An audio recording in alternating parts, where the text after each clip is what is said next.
In a broken wasteland, come to my fire. What's going on, metalheads? Thank you all for tuning into this week's episode of the Metal Forge. My name is Mark Jackson, and I am your host. And this week, you can already see my guest is Mr. Kevin Patterson from the band Plague Ritual. What is up, brother? Happy to be back. It's been a while. Dude, yeah, it's been a couple of years. It's interesting because I was going through the memories on Facebook and I saw where your episode was about to drop or something. And I was like, I need to reach back out to Kev and just talk, just hang out. Because the last time he was here, he was promoting a different band, which you might know as Hatred, which recently Plague Ritual acquired. Costa, the crazy man. I think he's used the picture from my phone as his profile picture for the longest time. There you go. Where he just steals people's phones and takes fucking selfies, and just completely hilarious dude. I love him to death. Great. I love watching his posts and. Yeah, but yeah, we're not here to talk about that this time. We are here to talk about Plague Ritual, which is a new venture. But before we get into it, dude, just what's going on? How have you been? I've been good, dude. Busy. I got a lot of stuff going on. I work today. I've been planning a bachelor party for my brother. I'm trying to get this album done. So I've been all over the place, but it's been good. Busy is good. Busy is fun. So I'll take it. But yeah, we just acquired Costa, which is great. We just announced him not too long ago. We still have to go. Yeah, back in March. Yeah, we have to go set up a new photo shoot so that we can get a new promo photo with him in it. But yeah, me and him were so psyched to be working back with each other. I can't be happier to have him in the band. I've known that man since I was 13 years old. So to me, he's a brother. He's family. It's not just another person playing in a band with you. When I started this band, I was like, all right, let's get all the people that I'm really cool with who are great musicians and let's start a band. Well, it's awesome because, it's the scene that you're into. Right. If it wasn't the scene that you're in, I would just sit there and say, that's pretty cool. But like the whole scene, going back to the beginning, do the same thing. When you really think about it, when you're talking about the legacy bands out there, the fucking Exodus, Metallica, fucking Possessed, fucking Death Angel, all the fucking violence. Yeah. Which fucking shout out to fucking Nick, man. Shout out to Nick, dude. He's killing it over and yeah. I think he's in Bahrain right now. I'm like, man, I'm the one who did the flyer for that show, so I knew about that tour quite a bit in advance. And sure. I was like, oh, man, you're going to have a great time. So shout out to Nick. Love you, buddy. I hope you're killing it out there. I know you're eating lots of good food. Hell yeah. And been following the posts on Facebook and everything. But yeah, that's exactly what I'm talking about. It's like the whole fucking scene, no matter what generation it is, whether it's the could be grandparents of some by now. We're getting close. Nick's son's starting to play some instruments, so it's well, coming. Yeah, Papa Sousa instead of Zetro, fucking dude. But it's cool. I mean, it's one of those things that, like, playing music with your friends from a young age and still being close as you're older is awesome. So fucking rad, because most people, they don't, people separate after fucking school and shit. Yeah. I mean, it gets like, that's the hard part with bands or people that have, like, for instance, I was friends with Costa before we ever played any music together. Me and him were probably friends for at least 3 years before I even looked at potentially even being in Hatred. And this was when the band was like first starting. This is probably like Heroes of Origin era, maybe even before that. And then our bassist Dylan, like, he's been in almost every band I played in.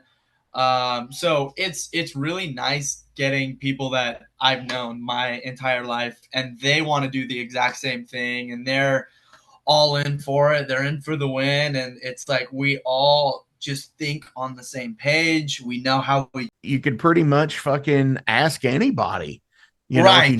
if you needed to.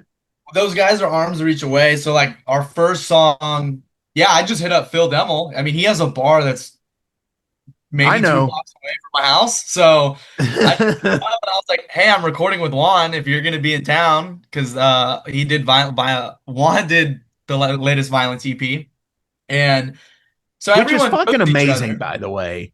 Juan's awesome. Now that EP, Oh what did that come out in 21 or some shit at this point? yeah, I was It's curious. been a minute now. And it's just like I would like to hear more because that was such good material. But now, now the lineup has changed dramatically again from that EP.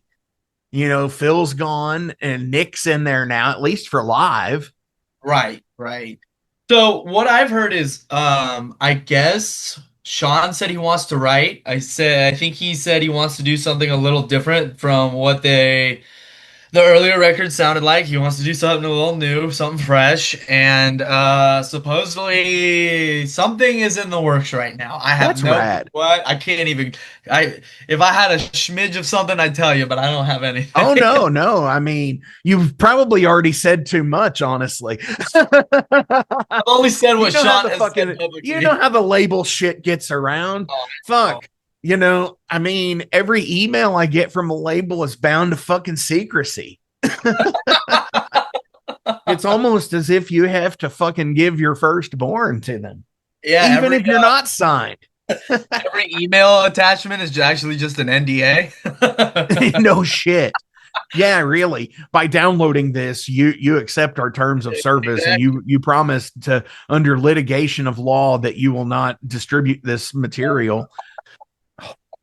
Come on. It reminds. So I'm a huge wrestling fan. Okay, Costa's the biggest. Costa and Nick are Oh, I the know they biggest are. fans I know. And it reminds me of a thing that Ole Anderson said is like when the wrestling business went to shit is when the suits got involved. Yeah, And it's all this about the pretty look, much the man. same thing that happened in the fucking music business is when the Right? suits got involved, when Everyone they worries became so much credit about the card flash and bang. companies. Yeah, everyone worries about the flash and bang and what people are gonna think about us on social media and what are we gonna wear, and it's become so much of that. Not just metal, just the music industry as a whole. And it's like, okay, how about everyone just focuses on writing good music again?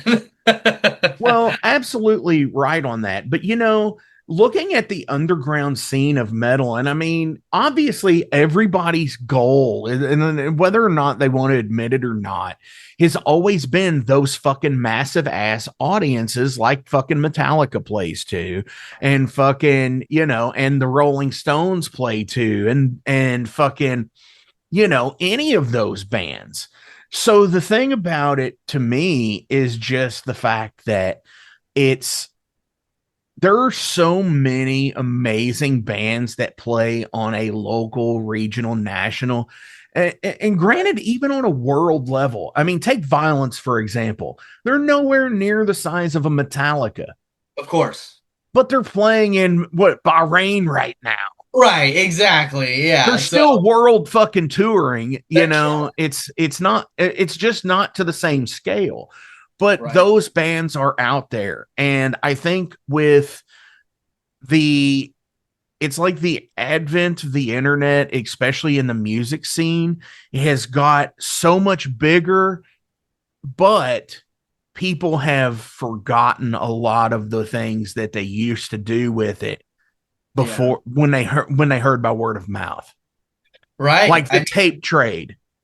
People don't realize, like, yeah, social media is a huge push for bands. If you do good social media numbers, or you can even get one hot video, it will get you a whole handful of fans if you can pull it off. But realistically, word of mouth, I talk I talk to my friends about new bands and new albums and stuff like that.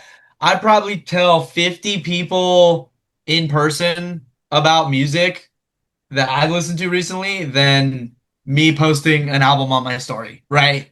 It's more common Sure. for me to talk to musicians about music than to go on Instagram and go, I like this album, you know? So I think people forget about that and they forget about the human element and how in touch people are. And especially like with this whole AI movement and music going AI, it's just people are going to crave that human element more and more and more and Oh, more. sure. And Yeah.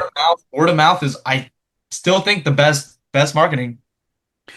You're right on that. And you know, it once the novelty wears off, Yeah. there you go. When you get bands like, I don't know, like the fucking Sleep Token tour sold out the whole fucking stadium tour. Right. And but then again, once the novelty wears off, where's it gonna be? Right. You can't So go, I mean, you can't go bigger than that. one of the best things that Zet ever told me was you go from somebodies to nobodies to legends. It's Yeah, 100% true. he's It's completely 100% fucking true. right. You know, I mean, that's the thing about it. And when you really get down to it, I mean, take Exodus for example. Prime example. Obviously, fucking Bailoff, rest in fucking power. You know, fucking didn't get. You know, he had the one album, and Right. it's the quintessential, right? And then Zet's there and fucking, yeah, fucking totally great fucking material. And then he leaves. And then Rob's there, but Zet comes back and now Rob's back. It's like, yeah, he's totally fucking right with fucking your somebodies, then your nobodies, then your legends. Because take a look at bands like Pentagram even, Right. who had or Satan.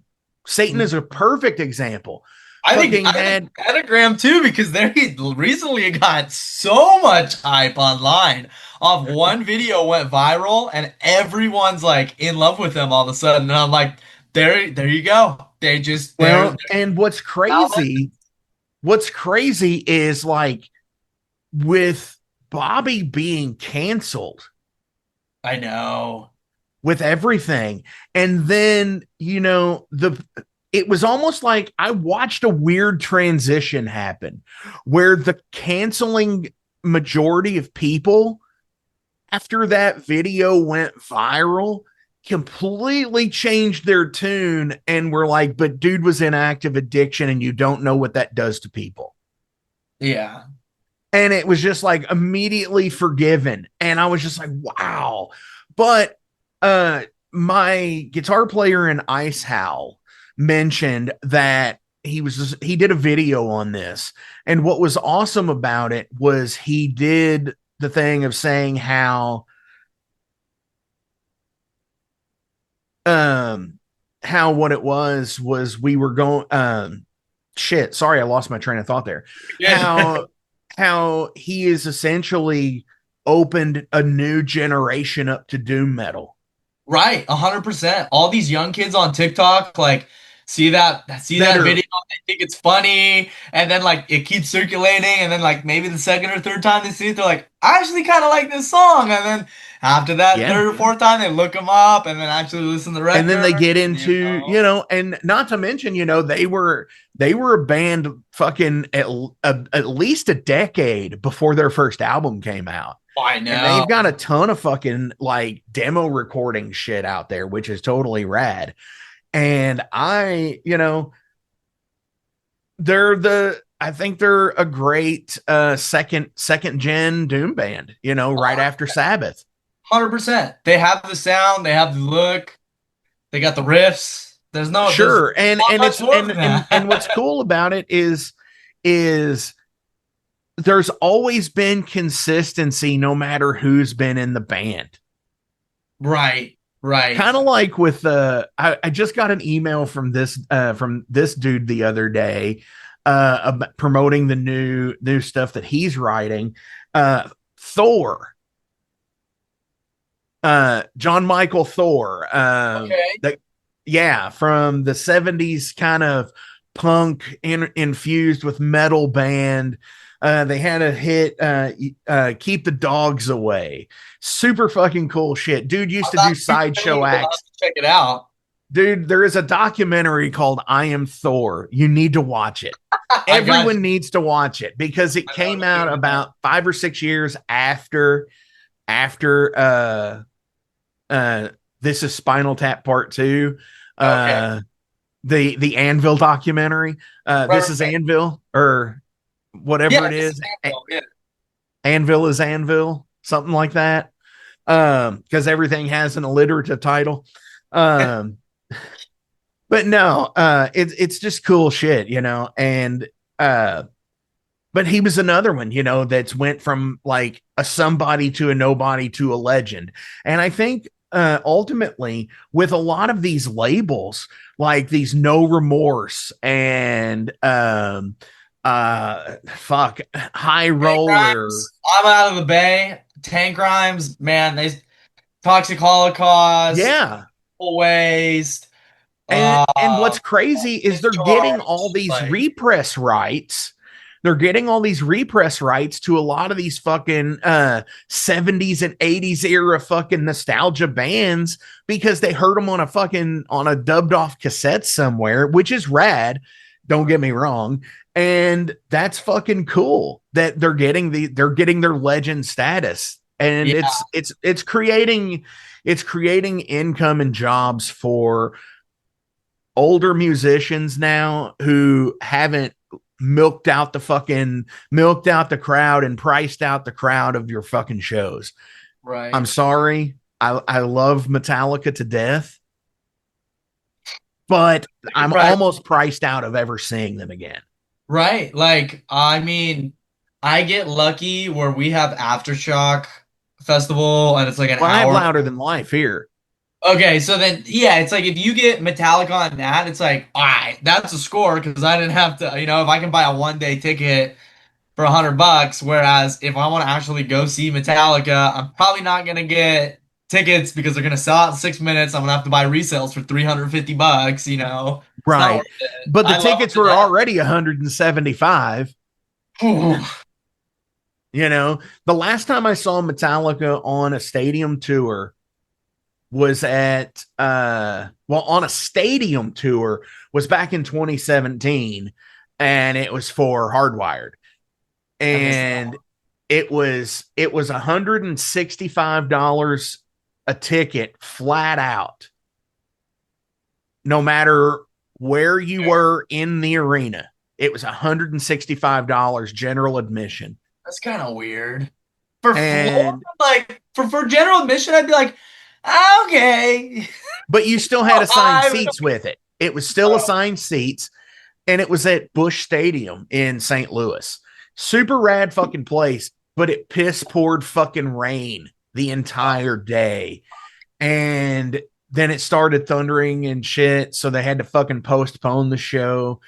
Fucking Lars had a canopy over his drum set that it took 40 minutes for them to set up Jesus. in the You know, rain. you know what I'm bummed about ticket wise is I had Ozzy tickets back. He was supposed to play here, and I want to say 2017-ish.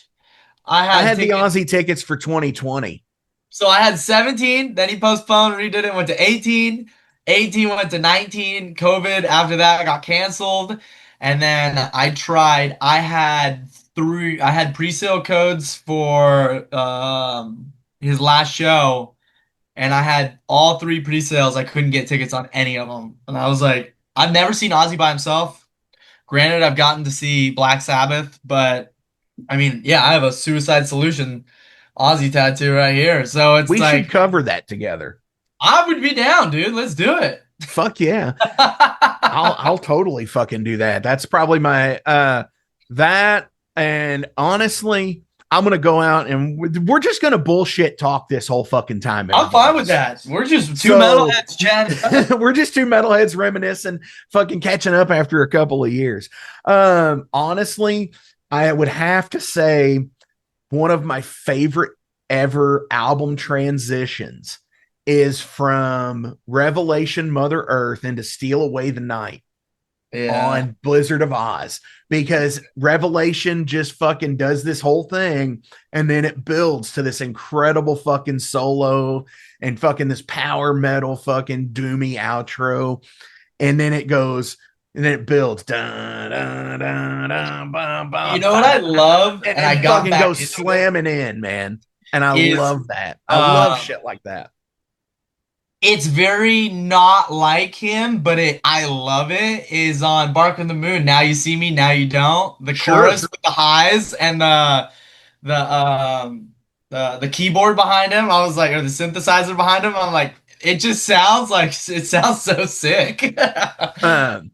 I had this weird experience getting to see Ozzy, because I saw Ozzy solo in between stints with Zakk Wylde. Oh, who played guitar for him? Joel Holmes. Huh. And Rob was still on bass, right. And Mike was still on drums. Okay. So it was pretty much the down to earth and it's down to earth band. Yeah, like the live Zakk. at Boot, or like live at Budokan, and just same era. Just that's got Zakk on it, and it was really weird. It was at Ozfest in 2000, so it was prior to Down to Earth coming out, right. And it was pretty much a greatest hits. And it was just like seeing dude play Ozzy on a Fender is so wild. I mean, no. What did Jakey Lee use? Jackson? Probably. Or Charvel? Was it a Charvel or was it a Fender? See, I don't know. I might. Do we have to? That might not be the first time Ozzy on a That might not be. Well, I mean, there's video. Well, I mean, honestly, there's video and pictures of Randy playing stuff that's not. He had a Charvel that was polka dot like the V was from Jackson. Oh yeah, huh? And it was a surf style guitar is what is what I saw somebody refer to that. I actually got to meet Ozzy, and I met him when I was a kid. Did Sharon shake you down for money? Surprisingly not, but yeah, no, he did a book signing. Did she threaten your kneecaps? I'm sorry. I'm not apologizing for that. I mean, if she's listening to this, she deserves to hear every word of it. Sharon, if you're listening to this, lower those ticket prices. If you're listening to this, fund my tour, and then we'll talk. So yeah, he did a book signing, and I got to meet him, and it was wild because I had a conversation with him. This was right after he just became a grandpa. This is when his first grandson was born, and so I remember talking to him about that and congratulating him, and like talking to him, I could barely understand a word. And then you go see him live and he sings and it's night and day difference. Okay. So there's a reason for this. And they can't. Okay. So the Osbournes' worst thing that they do is they tell on themselves. Okay. Any publicity is good publicity. Hang on. So, anyways, what I'm saying here is the thing with the Osbournes is they fucking tell on themselves, okay? Right. Which back in like the behind the music of Ozzy, they talk about this is pre-Osbournes, pre reality show. They talk about Ozzy going on his last tour before Osmosis on the No More Tours tour, right? Correct. And they do the thing and like he gets sober. And he's lived sober ever since. Right. But it's all bullshit. It's all bullshit. So let me explain why. So when they were talking about like the Osbournes and everything, that they were doing that, so it was like he was sober through all of this. Right. And when Jack made a documentary about 15 years ago, I have it right here. It's called God Bless Ozzy Osbourne. I've seen it. And they actually talk about the thing in there where he had not been sober for more than 30 days at a time. Oh my Lord. That entire from the time of that behind the music to the current so like 15 years. Right. That just makes me think of the clip of him where he goes up to Sharon. He's like, "Who stole all my beers?" And Sharon's like, "You, Ozzy, you stole all your beers." Yeah. And you know, for what it's worth, you know, he did leave a mark on the industry. But like business practices, I don't agree with. So, the completely taking away credit from fucking people. Yeah. Just for what? You know, But so you then can make again, more. I don't know how much of that is Ozzy, and I don't know how much of that is Sharon, I don't. because Sharon handled majority of the business from what Sure. I Yeah. No, understand. that's exactly right. Because honestly, you know, Ozzy, he's written songs, but like not so much as to like, you know, in Black Sabbath, it was all Geezer Right. or, you know, Geezer and Tony and, you know, There's a writing the split. lyrics even, Right. you know, and Ozzy didn't really write much lyrics. And it was pretty much the band, you know, which at, you know, Blizzard of Oz era would have been Randy and Bob Daisley. They wrote and Lee Kerslake. Yeah. Right. I think Lee Kerslake is on that. But they were all doing the thing, you know. They were all writing the songs and the lyrics.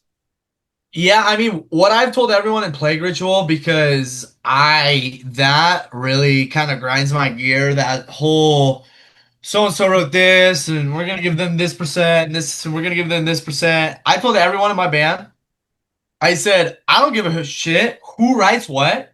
I go, I expect everyone just to write the best they can, bring the best products to the table, and then we'll group vote. Whatever does the best makes the cut, and it'll be a majority rule. But I told everyone, no matter who wrote what, if I wrote a song, if Costa wrote a song, if Dylan wrote a song, because Dylan's actually a guitar player, a bass player was originally going to be the guitar player before Costa joined, and then he's like, "Oh, if we get Costa, I'll step down to bass."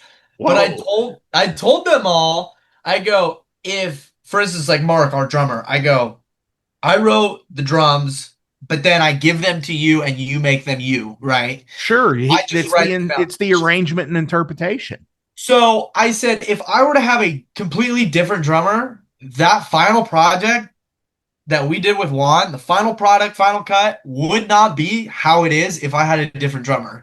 So therefore, I just give everyone equal credit, because I'm Sure. like, there's not enough music in this industry through streaming royalties and all that stuff for people to ruin 10, 15-year friendships over. It's just not worth it. And Exactly. everyone in the band agrees with me. So I'm like, just make it easy. We're a family. We're not, it's not who gets $100 here, who gets $200 here. It's like, let's just write good music and see where it goes. No, you're absolutely right. And I think that's what, you know, ultimately Black Sabbath did. Yeah. You know, they credited everybody because they were all fucking poor, you know. Yeah. And I totally get that. I just And think a lot I'm of bands these days don't do that. I think it's a lot of one guy. Most bands is generally like one guy who manages the band, one guy who writes most of the music, and then it's like everyone might have a little sprinkle or solos or write well, lyrics, but I mean, and you know, I think you're right. And that really happened in okay, so ultimately it all goes back to the invent of rock and roll. A right, fucking like with take Elvis for example. they fucking the uh recording company that whoever he was with at the time, whether it have been Sun or RCA or whoever, or Columbia or whoever the fuck he went to after that, um, they would fucking approach people that they knew were good songwriters for B-sides. Oh, And they would buy the A-side songs and would maybe pay like $500 for them. But right. these B-side songs, they would pay like 10, 20, $50 for, and they propositioned these people to sell their rights out So it's on all front public. end, no back end. It's all up front Well, with no back end royalties. well, they if people pushed back on it, they would sit there and say, well, if you do it now for the exit for $20, you'll make so much extra on the back end because Oh, Elvis is gonna sing it and it's right. gonna be a hit no matter what. And it was all bullshit, and those people really, I mean, the people that really cleaned up were the A-side writers. Well, like one thing I heard, I listen to all sorts of stuff. My mom loves Jelly Roll, and like, so like I'm cool with Jelly Roll. I like listen. I like him, and like Dude, we're we're musicians, we listen to musicians. everything. Musicians listen to fucking everything. It doesn't matter if it's fucking a djembe and a fucking didgeridoo. We will fucking listen to it Right, but I heard just to him see what talking about. inspiration we will get. I heard him talking about over in Nashville. They'll go to like a closed bar and they'll get a bunch of like famous songwriters and they'll do a thing called a writer's circle and they'll all critique and help each other write their songs with no Yep. royalties. Just and I'm like, dude, I would love to do that. There's so many people in the Bay Area. You all could Like, do that out there. I mean, yeah, we honestly, really you could. It should just have set to. that would be something to set up. And look, but here's the thing. Honestly, the independent metal scene pretty much already does that. Right. I I mean, somewhat did like I mean, already. honestly, like, okay, what's the odds stretch here that Zetro heard anything that you all did before it was released? Say that again? There's what's the percentage of Zetro hearing anything that you all recorded before you released it to the public? Oh, I'm right. pretty sure it was fucking about a 99% chance Yeah. that he Yeah. probably listened to it. Yeah. I mean, or Phil for that matter. Right. Phil, friend of the Metal Forge, he was here about a year ago. Nice. So shout out to him. We'll have to tag him now in the comments and everything. So because he got a mention, keep that social media presence up. We're creating reels here, people. Yeah. Check out The Bloodletting by Plague Ritual featuring Phil Demmel. Absolutely. It will be actually we'll play that on today's show. Beautiful. Hell But yeah. yeah, I think it would be cool. Like for me, I have test groups of people ranging from 15 to 55 of like the song will be 90% done as far as pre-pro, and I'll be like, all right, send it out to my focus group and go, all right, Sure. And what you're do you doing guys the like same and what do you thing, not but you're like? not doing it in person.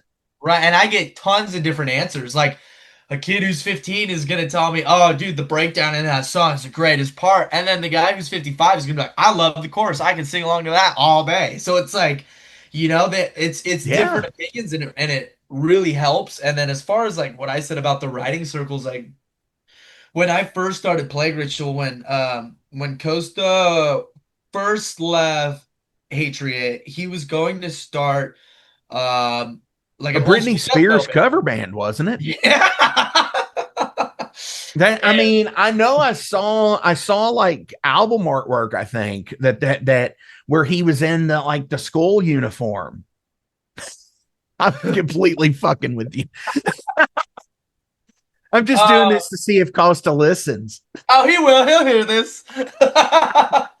And so yeah, he was gonna start another death metal band. He didn't have a name. He was just kind of like just starting to write some material for it. and me and him talked, and we were kind of each getting members for our separate bands, and I I thought of kind the of name he needed to use. what's that? Costas Hatriot. Like fucking KK's priest. No. Exactly. Justice Speaking Adrian. of signing your fucking rights away, Oh man. that So, fucker, man. but And so now he wants to bitch about it.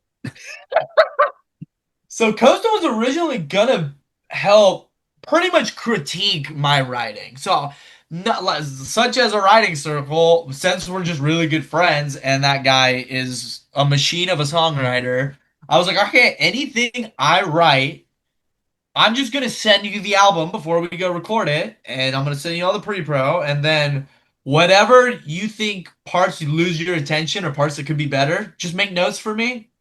I'll rewrite it, and then we'll just do that back and forth until we both think it's a good album. And then he was kind of like, "What if I joined?" And I was like, "Do you want to?" And he was like, "Yeah." He was like, "If you fire one of your guitarists," and I'm like, "Well, I don't want to fire anyone." So I went to Dylan because Dylan's friends with Costa as well, and I said, "Okay, you're the guitarist. The bass player position is still open." So I go, if you want Costa in this band, you have to make the decision if you want to be on guitar and leave Costa out of the band, or if you want to be a bass player and want Oh to get Costa in. man. And he was like, all right, let me think about this. Because in every band, he's played bass, even though he's a guitar player, because basses around here are too damn hard to find. Maybe I need to move So, out there then. yeah, so he Dude, I can fucking barely afford life in fucking Indiana some days. oh I could man. not imagine being out there. The Bay Area. No Prices, shit. man. It's rough. Yeah, it's rough. We need to just get a band house and have all the members live together or something. Dude, dude, what is it? On Carter or Carver? The Metallo Mansion? Oh yeah. I know there's been a few bands that have done that. Like, I don't know how true it is, but I heard Fallujah used to have a house where all the members live, not too far from here, maybe 5 minutes from here too. No shit. That's cool. I So mean, yeah, yeah, I mean, that's how that's we what got it Costa. is, man. That's what I mean, it's your fucking city history. That's a big part of it. Just as much as fucking glam on Sunset in LA. It was so much ingrained in the fucking history of the city. And Right. LA's fucking history, old Hollywood type shit like that. That's something else. That's rad shit. What's But it's wild no with different than like the fucking punk scene in New York. yeah. Like I the people sitting outside CBGBs and all the fucking black and white fucking pictures that you see. No matter from what day, what year, the fucking they all blend together and it's just like the history. Yeah, I mean, with Bay Area thrash, it's kind of funny because I live in Dublin, California. Now, I grew up in Dublin. This is where I'm from. This has been here since I was a baby, and I didn't even know Dublin's history until I was in high school. I went to someone's high school graduation, and they said Phil's name as an alumni of Dublin High School, and I was like, wait, the guitarist Machine Head went to my high school, and then. I think I was a freshman. Right after that, I met Nick, and my brother had already knew him. And my brother's like, "You need to meet Nick. You're gonna love him." And I met him, and he's like, "Oh yeah, my dad's in Exodus." And I was like, "Wait, what?" And then like a month later, my gym teacher is like, "Do you listen to Testament?" And I'm like, yeah, why? And he's like, you're the only metalhead that we know in any of our PE classes. And he's like, Chuck Billy called and he wants someone to bring him a Dublin High School patch to put on his vest. And he goes, he'll give you backstage passes to the show if you can bring him a patch. And I was like, oh, hell yeah. So I Fuck had no yeah. clue from like 6 years old, probably till like 16 years old, that violence Machine Head, parts of Forbidden, Exodus, Testament, Sure. like all these cats were from not just the Bay Area, but like literally the town I'm in and grew up in, and I like that was my life as a teenager. So to like be like, oh, whoa, this is literally at arm's reach after I've been, had my heart poured into the scene. It was Sure. great. So being able to become friends and acquaintances with people that I used to idolize as a kid, it's that's why I do this. I tell everyone that's why I do this. Like I can show you, like I can point my camera there. I have a picture from a Phil Demel Jackson ad from like 2004 on my door. And I have like, I'll just move it. But like, if you look at my door, it's literally just all stuff I've cut out, Fuck yeah, posters, set dude. lists, backstage passes, like of you. So it's like, I have all this stuff that I had from when I was like 12, 13 years old. And like half the people on my door I've become friends with. It's cool. It's weird. That's why Dude, I I do this. totally get it because I mean, the same fucking actually right here, this pass here is when I met fucking Nick and Costa and Oh, Cody. and Kings of Thrash? Is that the Kings of Thrash That's the pass? Kings of Thrash pass, There yeah. you go. See? And and that's when I met them in person after talking to you on the show. And yeah, man, it's like to me, like seeing the generational change and like the kids and maybe even grandkids now, what I'm saying, picking Right. up the torches of these bands like Testament and Exodus with bands like Hatred and Plague Ritual. And that is so fucking awesome to me. And to then get a friend and acquaintance that you can call somebody like Phil Demel Right. and do that. Which this is another good fucking point is when his episode released last year, we were literally playing the club 3 days apart from each other. Oh, that's the worst when you're on tour. If you have friends that Yeah. are like, you're And like, we played oh, on we the just missed each other. or 2 days. It might have been the Saturday and the Monday, is what I'm thinking. Because we played Legions of Metal, and then the Kerry King band played at Reggie's on like 2 days later, 3 days later, and I was like, "Fuck!" And then it was the same weekend that episode with Phil released. Oh man, So it was that's like all rough. kinds of shit, all kinds of serendipitous shit going on. And here we are recreating it with you a year later. I know. And just wait, I'll be in your neck of the woods hopefully sooner than later. Yeah. So what does 2025 have going for you all? Well, I have to write lyrics on 2 songs, and then I think we just have to write solos for 2 songs, and the album's done. Hell yeah.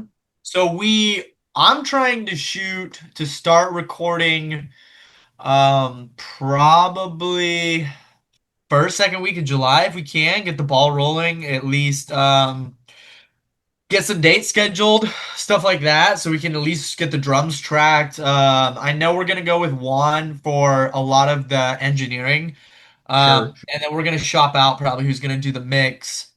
And then I know Dan Randall, who did the master on our last 2 songs. He used to be the guitarist for Ghoul. He runs Mm-hmm. Mana Sound Mastering.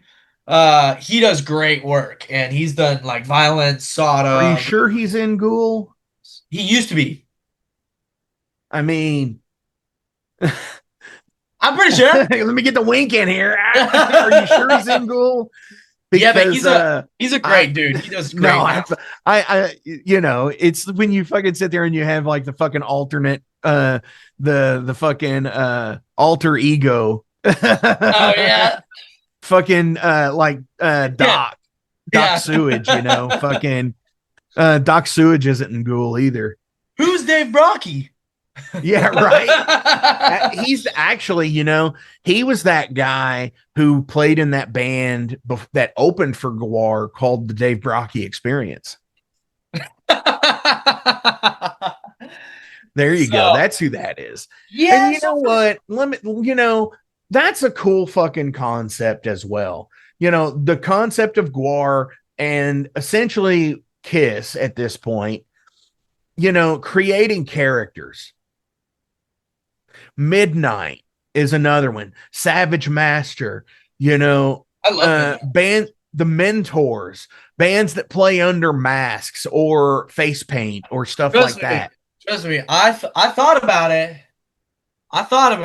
But it's just Don't do the plague doctor. Don't it's too, it's too don't do much. the plague doctor. There's so many bands that do the plague doctor. I know.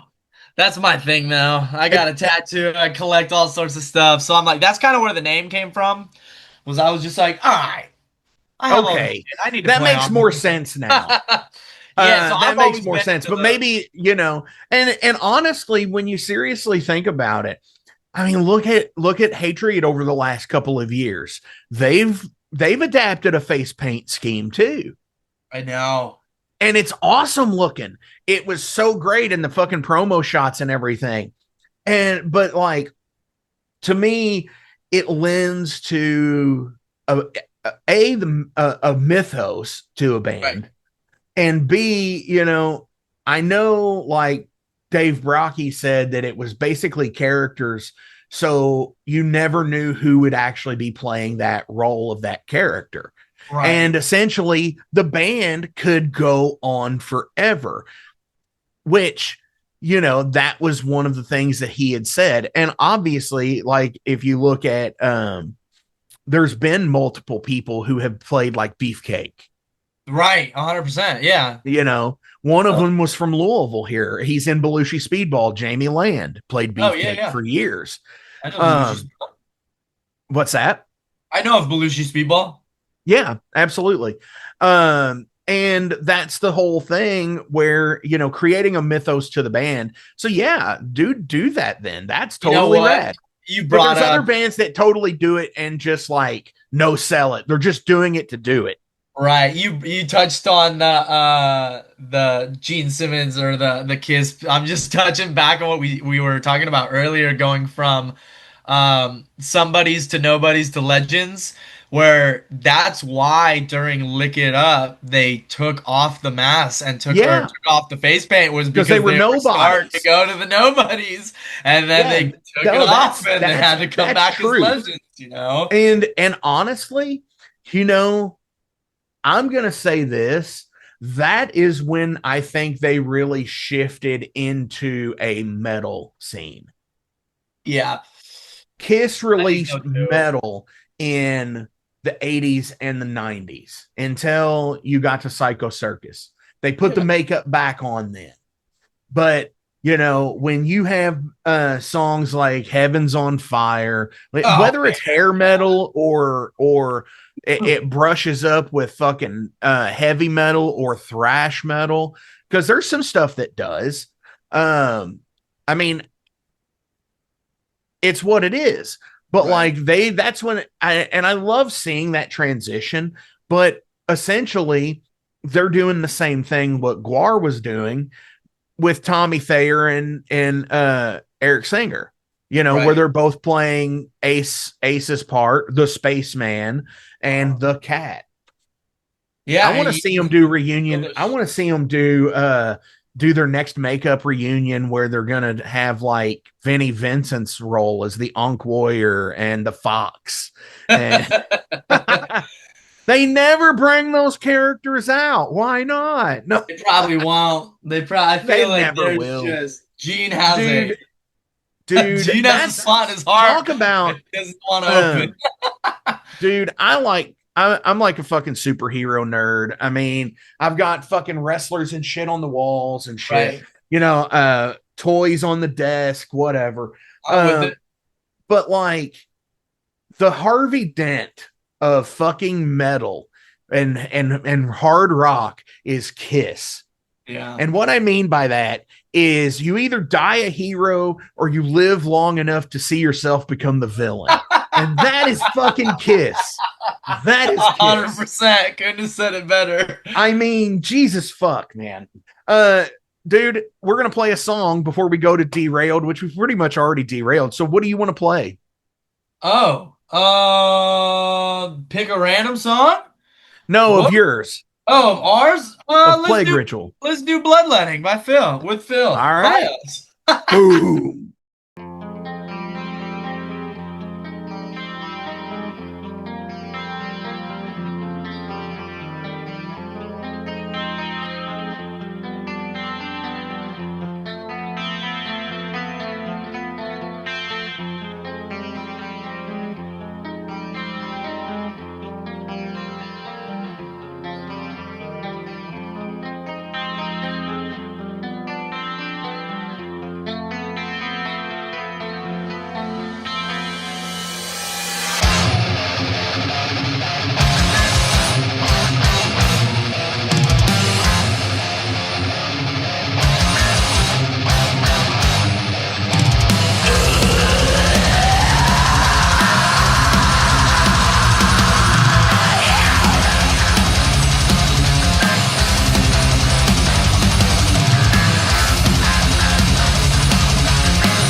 soul escaping.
So yeah, man, fucking, we're gonna sit here and go into derailed, which we've already been derailed.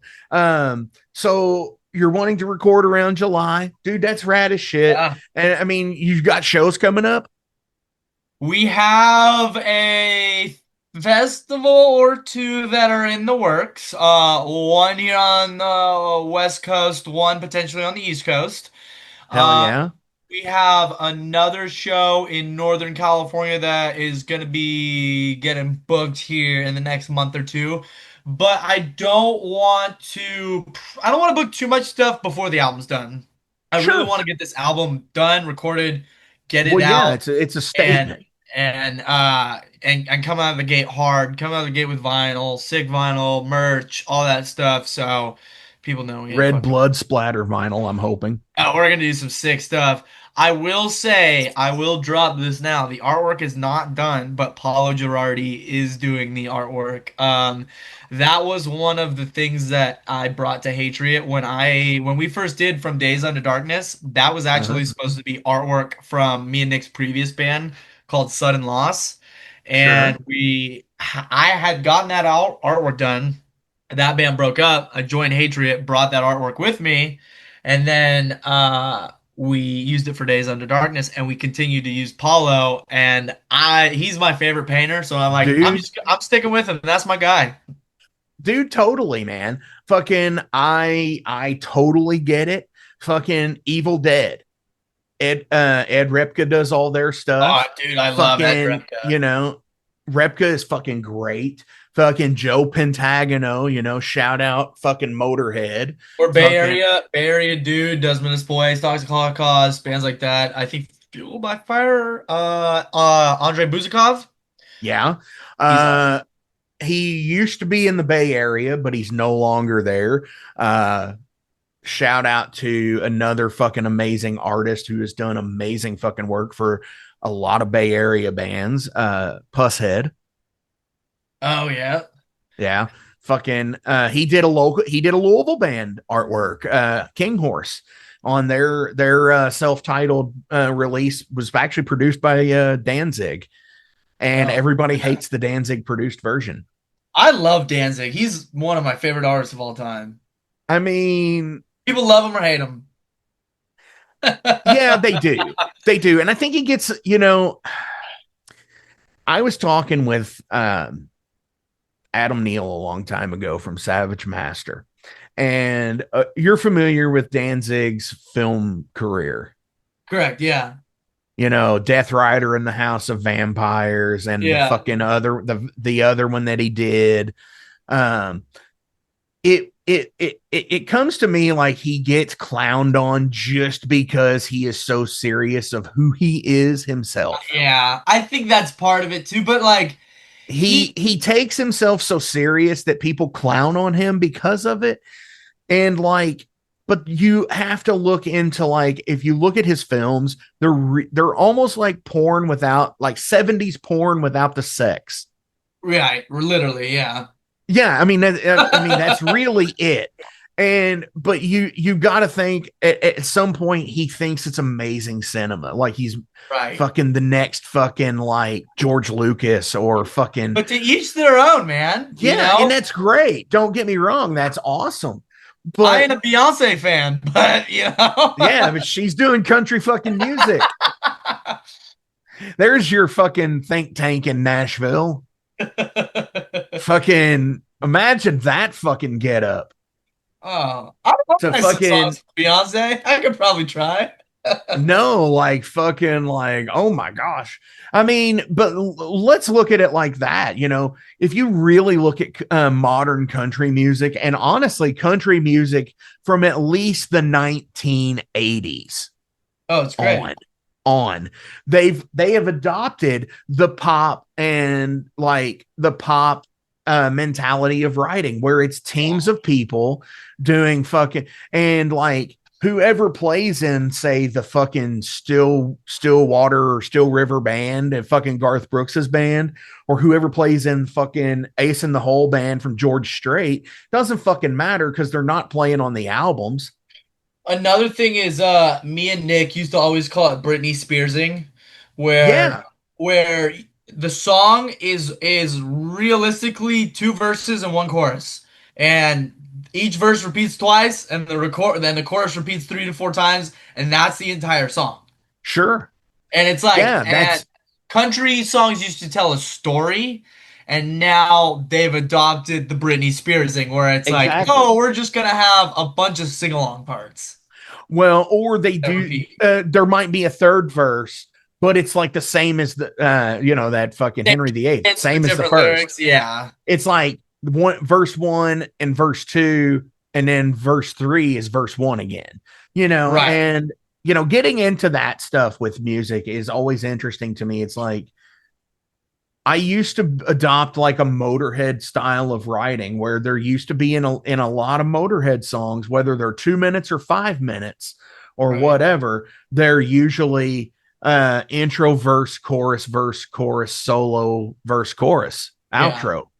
It's a pretty fucking, go back to fucking the beginning of the Motorhead era, and pretty much every song is done that way.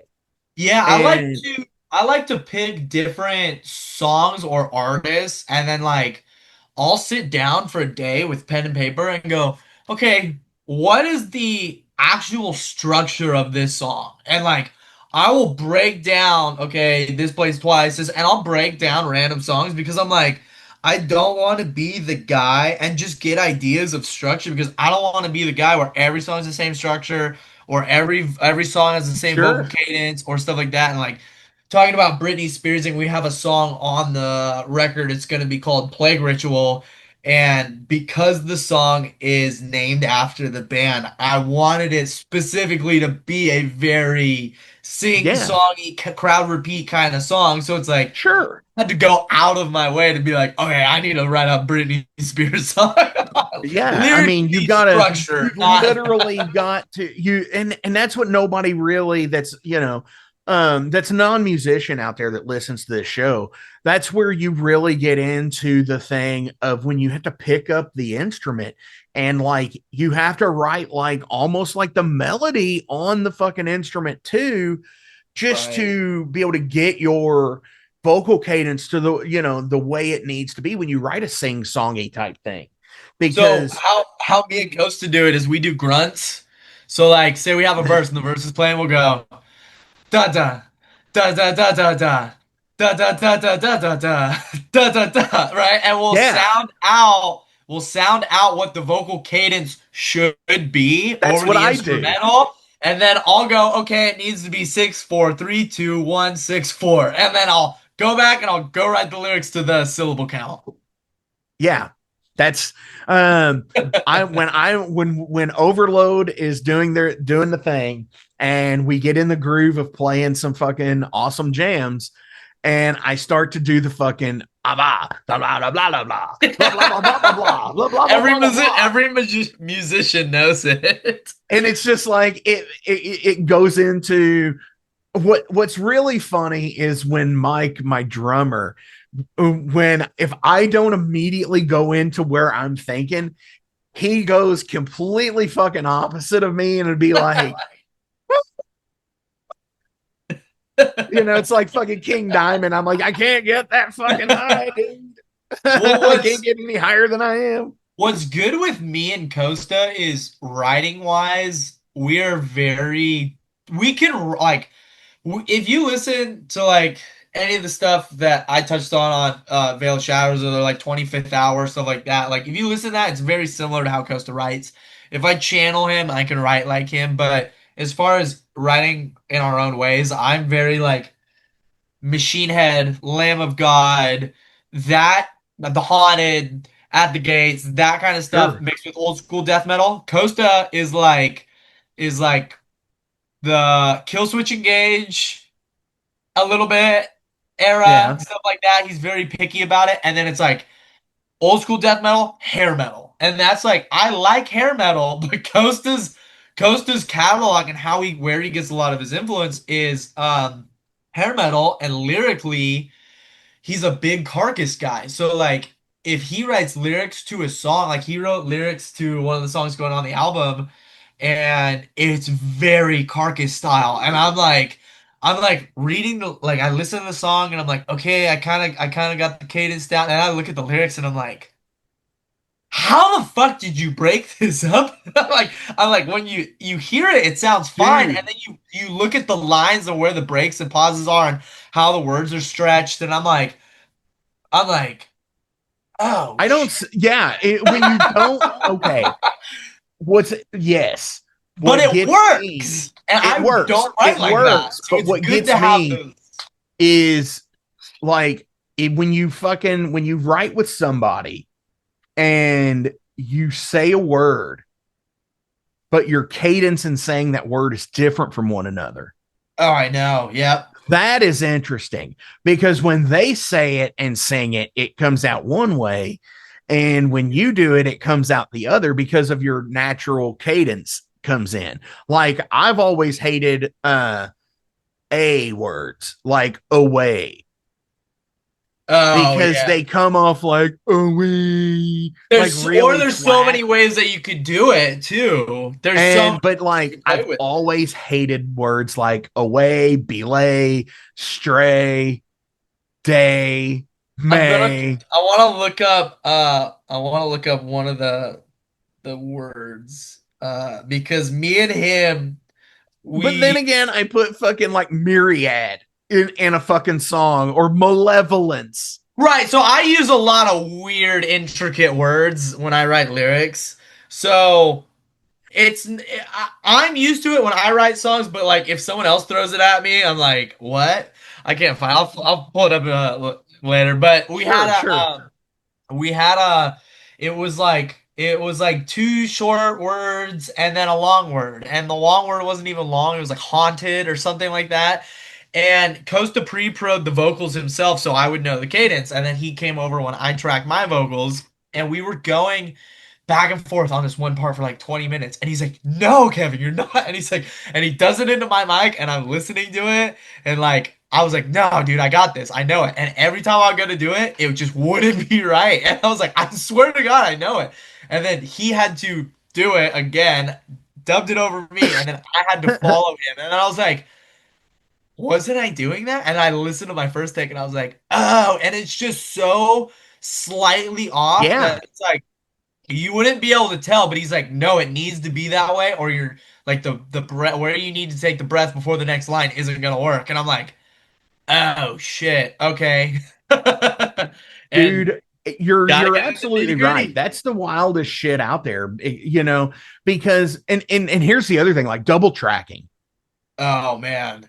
I am the worst at double tracking because like I will fucking change my cadence halfway through a fucking word, like I know how that feels. or I will fucking or I will say a line in a song and then I will just like add a fucking a or an or a the in between words that isn't there on the Right. sheet.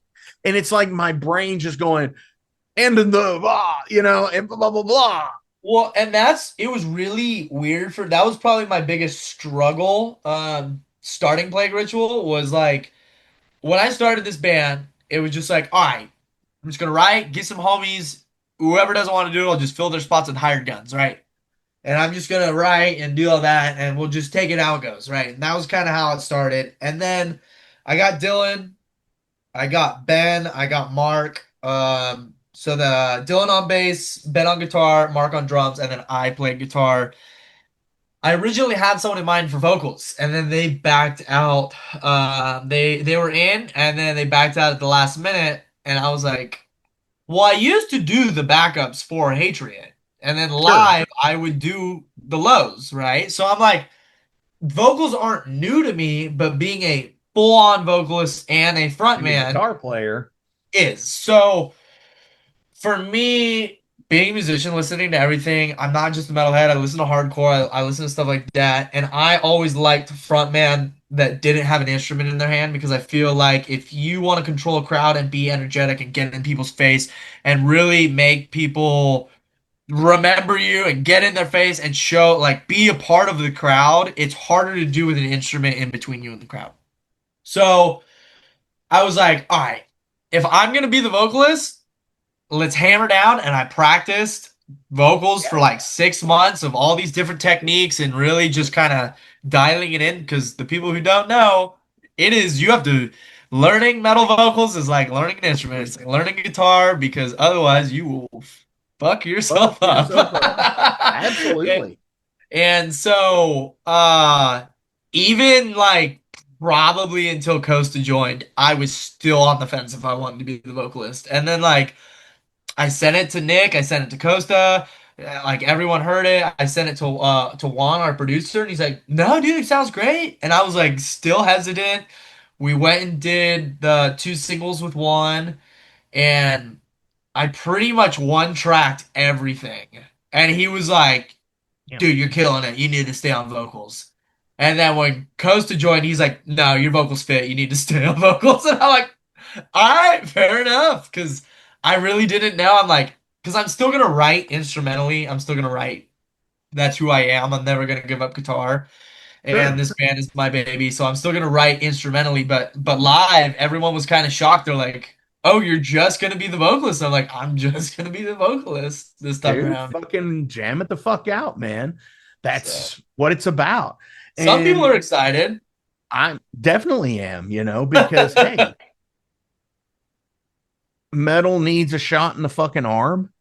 Yeah, I think, especially now, with everything that's going on geopolitically and everything, you know, metal and punk and hardcore and everything, is we need to start doing our fucking part again, yeah. getting that shit out. Uh, For a lot of people, punk, metal, hardcore, having that instrument, having that group of friends, going to shows, dude, that is the light at the end of the tunnel. it is. I mean, for me, when I was a fucking teenager going through fucked up shit, it's like I could grab my best friend or grab my brother and be like, all right, we're driving to Oakland, we're going to this fucking crusty ass underground thrash metal show for $10. And we would have the time of our life. And then Sure. it became a weekly thing, and it's like that's what drove us to get through school, shitty week, work was, Dude, and that's the fucking thing, man. That's like what we were talking about earlier, the generational thing. Take yeah, like fucking dudes like fucking like Death Angel. They were the fucking 13-year-olds when Testament and them were playing fucking shows, and that was their get out and fucking going out and doing it. And like when they fucking you're just talking about doing the same thing, man. So I it's know. It's fucking like you just I mean, and I have like my one of my really good friends, his son is just turned 17. They have a band called 1080. Go check them out. They're cool. dude, there was a band Like, from Louisville called 1080. oh yeah, uh-oh. Yeah. I just Holy produced shit. I just produced their record. It comes out next month. But yeah, it's like I helped him with guitar and all that stuff, and since he was like 12 years old, he got one of his guitars from me, like, and now it's like I'm producing his first album and stuff, and then seeing him go play shows and do merch, and I'm like, oh, he's grown up, He's so doing the thing. We so it's influenced another yeah, one. it's cool, and it's like nothing makes me happier than to see those kids at shows like struggling, like to put 10 cents together to go record drum tracks somewhere, and like I'm like Dude, let me I tell you. miss that. Let me tell Don't you. lose These this. kids today, these kids today will completely fucking change. They've completely changed the fucking the business of The whole recording. trajectory of metal. It's like Well, no, like the recording industry today is nothing. I mean, yeah, you've got like the fucking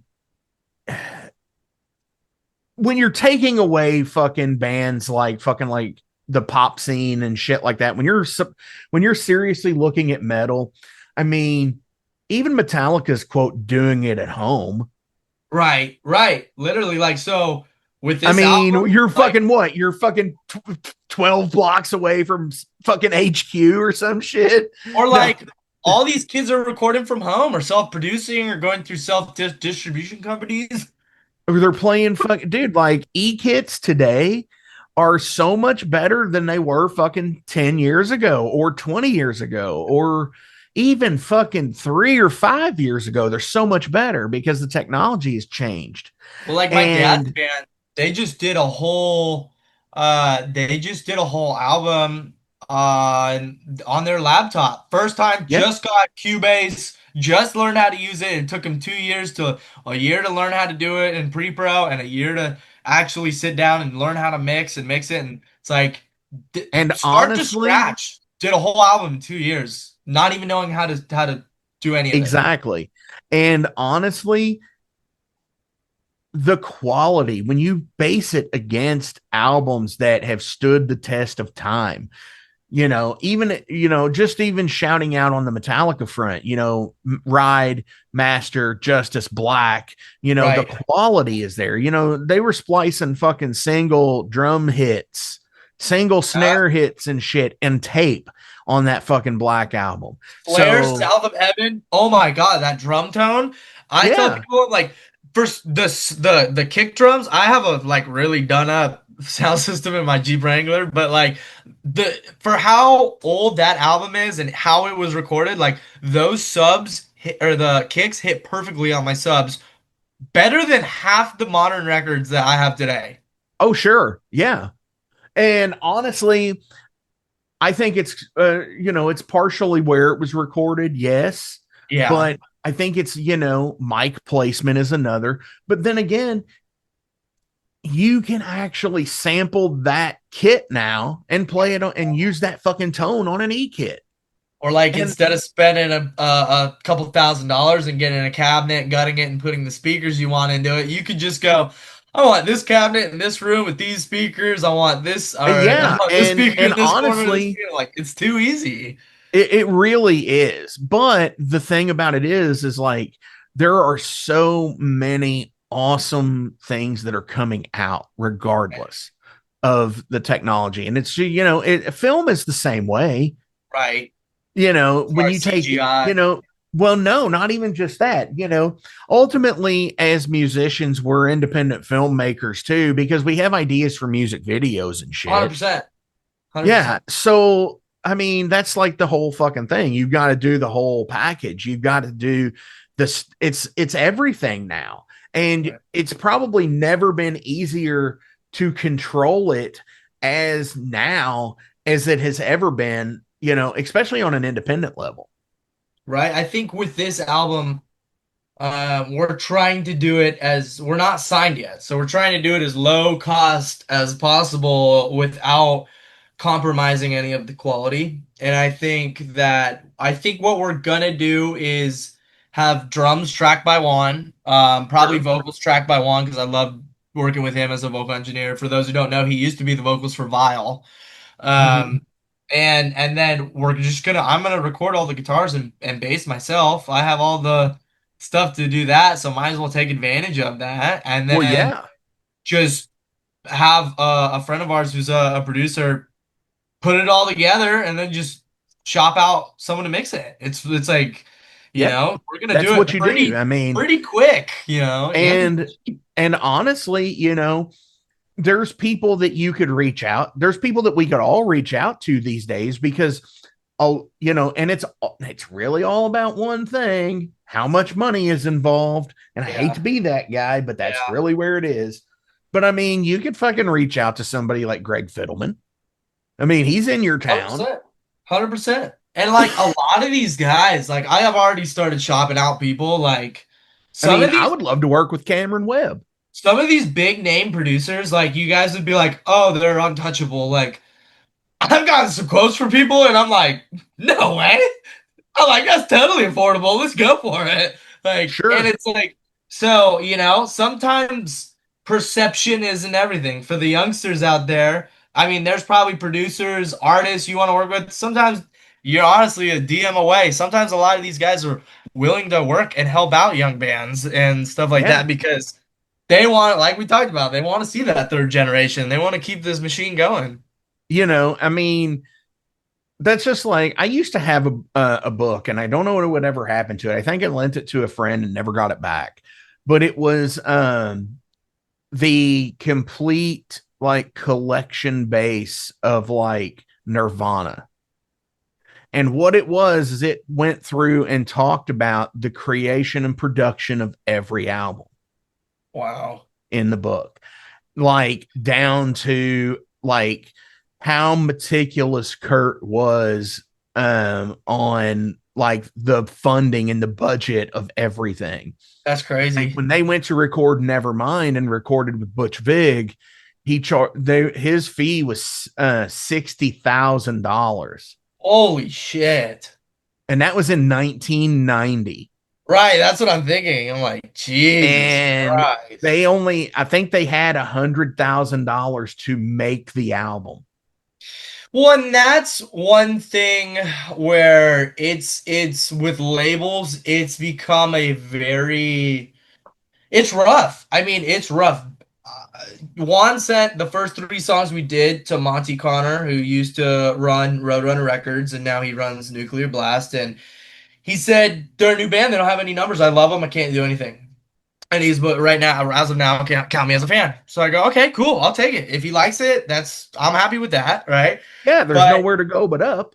no one, there's so little money in it now. No one's buying CDs and vinyl. I mean, the real metalheads, the collectors, yeah, people want that physical copy, so vinyl's coming back. But Sure. majority of your money used to come from that. Now, the amount you make on streaming is nothing. So when labels are cut that much, it's very hard for them. They don't have the funding to take chances on bands anymore, which is No. rough. And it's going to get worse now because of political shit going on. And The AI music too. Well, I don't think AI is gonna be that much on it, but like I think because of okay, prime Not example. with labels. I'm just saying it's gonna take up a bigger portion of the market. It's gonna take a chunk Oh, out of the market, sure. right? Yeah, Where now it's gonna that take money's money out of going the to market. Yeah. So yeah, so it's gonna again go to tech billionaires like Elon Muskrat and whoever else, and Jeff Bezos and Bill Gates, the fucking three technocrats of fucking America, So yeah, I mean, and South Africa. so yeah, I mean, instead of people listening to real humans that produce music and the money going to real humans, those songs are going to be produced by AI, and it's going to go to some guy who's sitting behind the computer that has never learned or touched the guitar before, and No, that's shitty. That's shitty. So yeah, and unfortunately, but yeah, it. I don't want to call it like death of the music industry, because it shouldn't yeah, be an industry to begin with, because it's an art form. yeah, And but like, maybe it's going to be that revolution that that happens. Take 2112 for example, from Rush. That's about a fucking post-apocalyptic society where, it's based on The Fountainhead by Ayn Rand, but it's like a post-apocalyptic society where art is not a thing anymore. right. And within Discovery, they find the guitar again and learn how to play fucking music. And they go against, they create rebellion with it. With music. And it's like going back to the fucking 40s and 50s and seeing pictures of Woody Guthrie with his guitar. I almost fucking did the Midwest add an S to his name. um, but no, seeing pictures of him with his guitar saying this machine kills fascists. Damn. It's the fucking most popular fucking, statement fucking picture of a musician ever. Right. But anyway, not to get too crazy and far out into the fucking conspiracy theory deal here. We're talking about metal and having a good fucking time. That will never die. That like the whole metal. That's what's always out here. Yes. I don't think AI is gonna touch metal. I'm just saying It has with Sleep Token. music music as a whole, AI is gonna cut the portion of the market, which is gonna suck. But metalheads are so united and so we don't have ghost like real metal bands don't have ghost riders, right? Real metal bands is typically like you look at a Beyonce versus Metallica. Yeah, Metallica's gonna have a couple, or you look like Slayer, you know, Actually, no. Metallica has written all of their stuff. not even any. Metallica has written all of their stuff. I would have assumed that they at least had a Oh, ghost rider somewhere nope. in there. No. That's okay. So we were talking about rights earlier Yeah. and shit like that. That is a band that has completely done that thing of everything's written by Lars and James.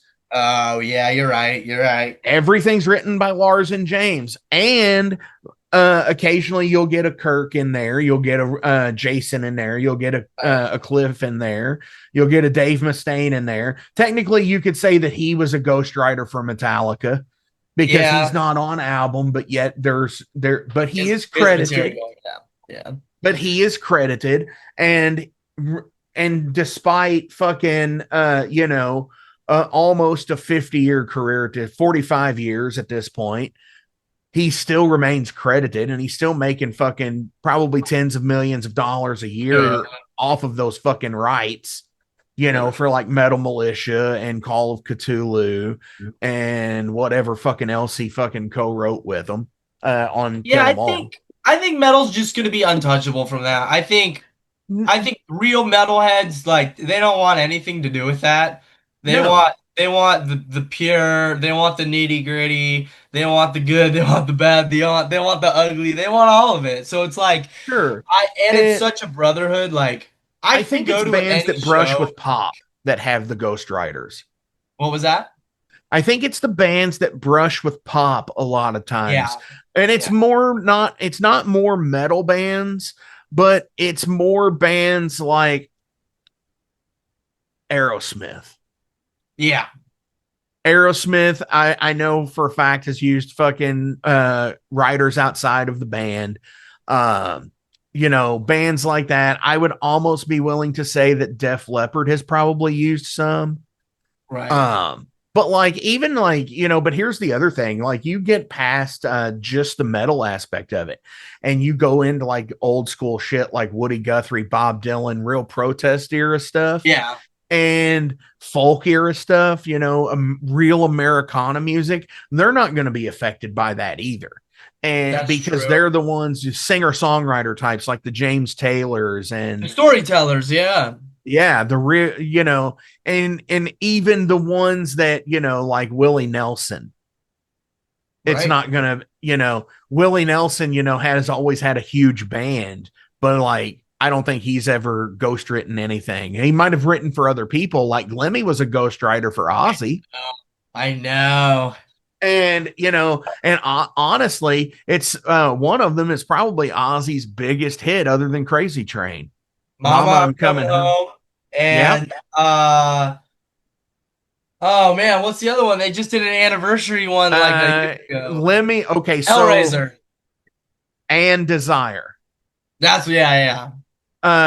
He's credited for those three, but rumor and innuendo for the wrestling fans out there, Conrad Thompson, rumor and innuendo remains that he had written more of No More Tears than he got credit for, because he had apparently had written Road to Nowhere, Mr. Tinker Train, and something else. I can't remember what song it was. But and I know he wrote "See You on the Other Side" on Osmosis. Damn. So yeah, and honestly, he is another prime example of being somebody then a nobody then a legend. Right. Was Lemmy. And the thing about it is I guarantee they sold a lot of albums. Motorhead did. Not 100%. like crazy, like hundreds of millions of albums like some people do, but he made more money off of songs that he had written for other people and Right. songs that were covered by bands like Metallica. Yeah. So take, for example, this. The Load box set that's about to come out. Okay. They're including all of the Motorheadache session finally. The seven Motorhead songs that they covered. That'll be tight. They owe royalties for that. Yeah. They're gonna have to pay the Motorhead like estate Lemmy Foundation or Lemmy's estate. Yeah. Yeah, they're gonna have to pay Lemmy's estate for the next fucking 70 years. At least. 60 years. Sorry, 60 years. It's 75 years after actually no, hang on, Fast Eddie Clark 21 or whatever, 19 maybe. So yeah, next 70 years. They're going to have to pay for the royalties for that. They can afford it. Fuck yeah, man. Let's go ahead and switch over to Derailed. We've been fucking just riffing here for the longest time. All right. What is a food that you never want to try? Oh. I never wanted to, but I just tried it in Mexico and I could barely swallow it, but it's beef tartare. Mm. No. I went to a 3-diamond Michelin star restaurant with a set menu, and that was the first course, and I knew it was gonna be that. My girlfriend's like, if you don't like it, I'll eat it, but you have to try and eat it. And I tried, and it didn't end well. I dated somebody who liked their steak, what they refer to as gray. Oh man, that's my brother. And it's just like, here you go. He said, "I want it. I want it still beating." Oh my gosh, no. He's like, the more the better. A food I never want to try. I'll tell you a food I never want to fucking eat again. Is fucking coconut. I fucking hate it. Really? I love hate coconut. The texture of it. I hate the taste of it. I hate the smell of it. Every bit of it. I fucking hate. Ugh. it's nasty. Uh, You don't even like coconut flavored stuff? no, like honestly, like to me, um, have you ever like when you were in like school and you had to use the pencil sharpener or whatever Yeah. The in the shavings. classroom? Huh? The shavings. Yes. Like when you touch the shavings, it to me has the same texture in my hand as coconut has when I'm eating it. And I can't I get hope you're past not that. eating the shell. No. The I'm white fucking part. with you. I'm When fucking it's with like you. fucking like shaved coconut. Oh yeah, I Or love it. like coconut fucking like in German chocolate icing. Right. Like in Feels German like you got chocolate wood cake. flakes in your cake. Huh? It feels like you got wood flakes in your cake. Yes, it absolutely does. Um, have you ever been in a movie or done anything like that? No, and I would absolutely love to. Now you got the fucking basis of your fucking plague ritual videos. Any producers out there, movie producers, directors, Let's hit your see. boy Does up. Rick McCallum still live out there? I mean, fucking Rick McCallum, he produced the fucking Star Wars prequels. Honestly, all the Star Wars dudes probably live out here, but I have no clue where. They're probably on the higher side of town. Yeah, exactly. um, yeah, because actually you're not that far from there, are you? You're like No. ILM's over at the Presidio now.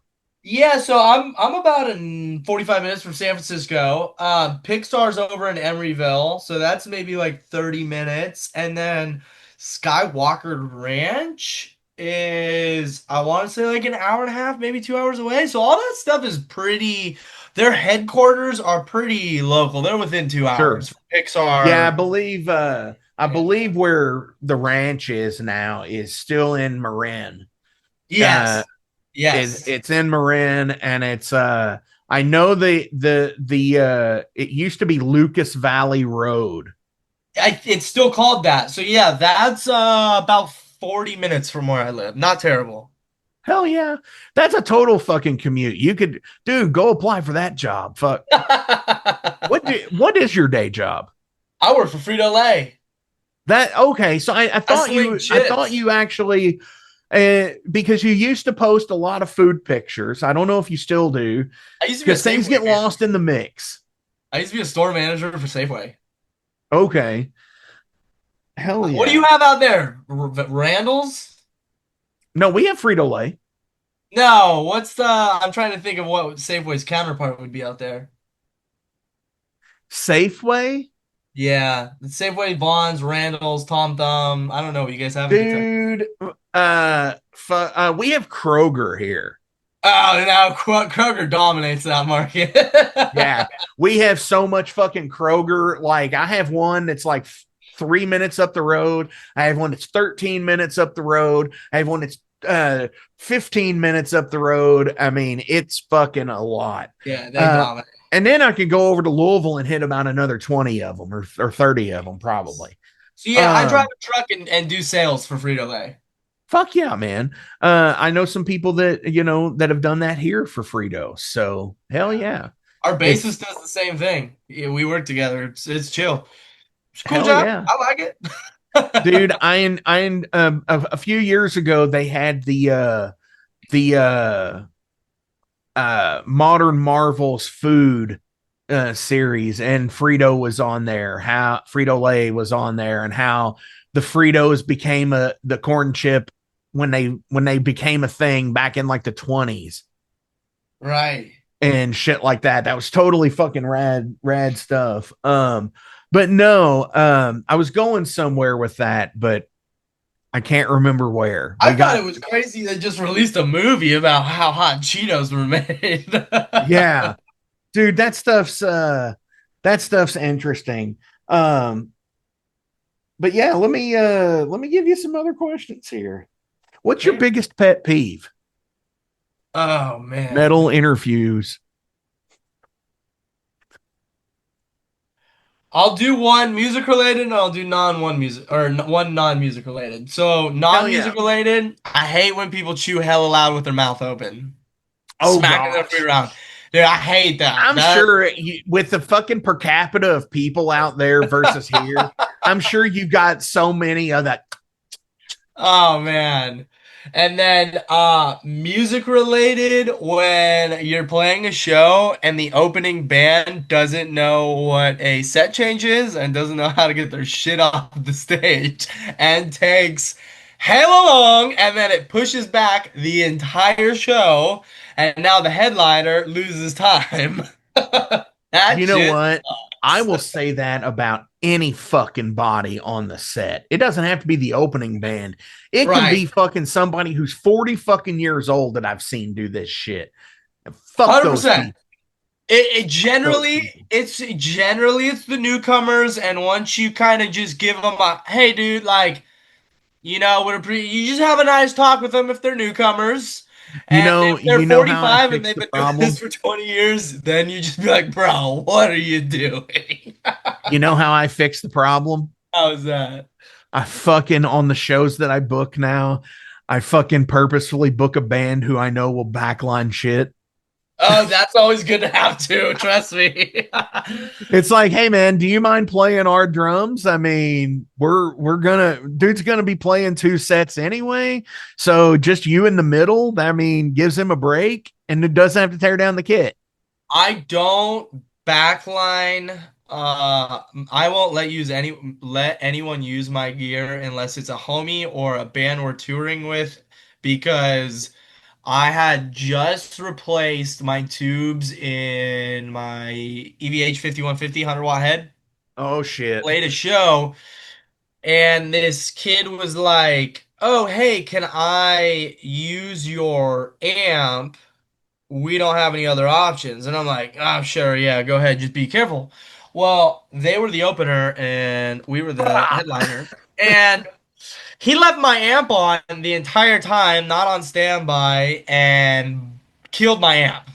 Oh my Went to god. play, get on set, and I go, what the I fuck ain't you got no do, fucking dude? And ever since then, I'm like, nope, unless I know you, you are not using my shit. yeah, see, when I do that, my thing is like cabinets and shells. Yeah, cabinets I'm fine with, but amps, that's enough. Cabinets Amps and and shells. guitars, no go. Yeah, no, nobody's using heads, nobody's using guitars. I Yeah. mean, the only time I've ever played on anybody else's fucking actually, you know what? Knock on wood, I've never had to play somebody else's bass live. I've The always now I've let people play mine live. the last person to use because my amp and pedal board, and it's all in one. I have a built-in all-in-one with speaker cabinet, head, pedal board, power conditioner. It's just take off the front, hit one button, and turn on your wireless. You're done. And the only person that has ever used that rig other than me is Costa. And then we were on tour with Exmortis, and Chase from Warbringer and Exmortis, his amp wouldn't work. So I let him use that. So those are the only two people who've ever used it. Right on. Yeah, I mean, I totally get that mentality and everything. If you could come back as a ghost after death, who would you haunt? Oh, probably my girlfriend. Not in a bad way. It wouldn't I be just fuck with Costa. her. Huh? It wouldn't be Costa. I'd haunt No. Costa just to fuck with him. Costa would get terrified too easily, and I don't want that man having PTSD and Oh seeing my gosh. ghosts. And we don't need to Dude, have him think he's he would fucking come back schizophrenic. when it was his time. When it was his time and he came back, he would find you and be like, "You were fucking with me this whole time, weren't you?" Yeah. Would you rather drive a creepy ice cream truck around or the Oscar Mayer Wiener mobile? Oh, that's a that's a hard one because I like both options. Two, Are you a fan of Twisted Metal? yes, but that's not why. I'm a huge fan of Borat. Borat is my Okay. favorite movie. So the ice cream truck If it comes with Borat, 100% the ice cream truck. If not, I am hardcore taking the Oscar Mayer Wiener truck. I would fucking do it just so I could fucking drive it into a tunnel. No, I'm kidding. I would just roll up to a homie's house and say, "We're having a free barbecue. Grab as much shit out Holy the back as shit. you can." Hell yeah, man. Would you rather pierce both eyebrows or both nostrils? Ooh, probably both nostrils. I have a septum piercing, as you can Sure. see. I feel like nose is easier for me. I'm not a big eyebrows guy. I feel like it's easier to rip out. Yeah, especially if you've got long hair. Oh yeah. I mean, I wouldn't mind an eyebrow fucking piercing, but I already with the in-ear monitors get my shit fucking or with the fucking I have an industrial, Oh and even with that it fucking gets caught like a motherfucker. So yeah. You don't want to rip your eyebrow open. Been there, oh done that. hell no. Not at fucking all. Dude, I've got one more question. But Okay, before hit we me. get to it, as always, the links are listed below. Give likes, shares, follows, go do all the things and all the stuff. Go buy merch, support these dudes because it's awesome fucking Bay Area fucking metal again. Thank And you, it's brother. fucking come back. It's a thing. It didn't come back. It's always been Never here. fucking left. That's right. Fucking dude, Kevin, do you have any shout outs you want to give or anything else you'd like to promote today? Oh man! Shout out to first of all the guys in the band. Shout out to Costa, to Ben, to Mark, to Dylan. Fucking, we wouldn't be doing any of this without you guys. Shout out to the whole Bay Area metal scene because you guys are my family and I fucking love you. Shout out to the Hatred Boys because they're still some of my best friends. Shout out to Nick. Shout out to Violence. They're having the time of their lives over in Europe right now. And shout out to the band Doomsday. Those dudes are the homies, and they just released a new album, and it is some badass fucking thrash. So you guys should check that shit Is that out. who you produced? No, also check out 1080. I produced them. Yeah, Purdue. Yeah, let's check them out because Not you out yet. produced It'll them. come out next month. I'll keep you in the loop. Hell yeah, we need to link them up. We need to get them on so we can fucking go on with it. Yeah. Of course. And like I said, that's what the links are for. They're for fucking buying merch, supporting, fucking doing all the things and all the stuff. Dude, thank you so fucking much. This has been awesome. I've Thank you for I've just having loved riffing with you these last couple of hours. And honestly, I love episodes like this in the long form, where you play catch up and everything. But it's not going to be a couple years before you come back because once the album me. comes out, you're coming fucking back, I and you're hope so. dragging Costa and maybe the band on with you. That is Fucking perfectly fine. We can make that happen. hell yeah! And we need to make it happen of you all coming out here We will. to Louisville and getting you Sooner than all out later. here. Um, I always like to ask a far out question, and this is a really far out question because it has to do with space. And I love space and I like asking about it for other people. All But right. what do you think lies outside of our known regions that we've seen? Oh shit. So I'm really into all this stuff as well. I like hearing all the UFOs and the conspiracies and it's just fun to hear about. I don't know how much is true, how much is not true, but I just like what I like. Hell Um yeah.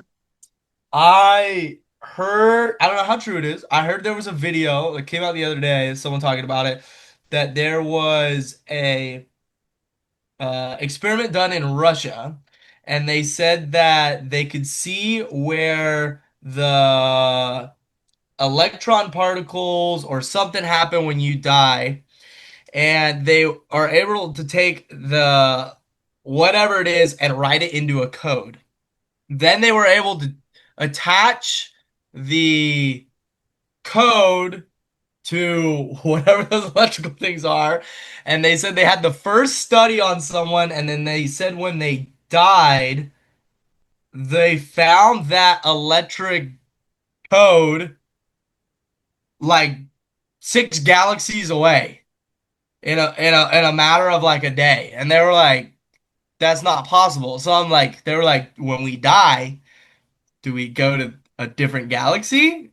Is it just a alternate reality?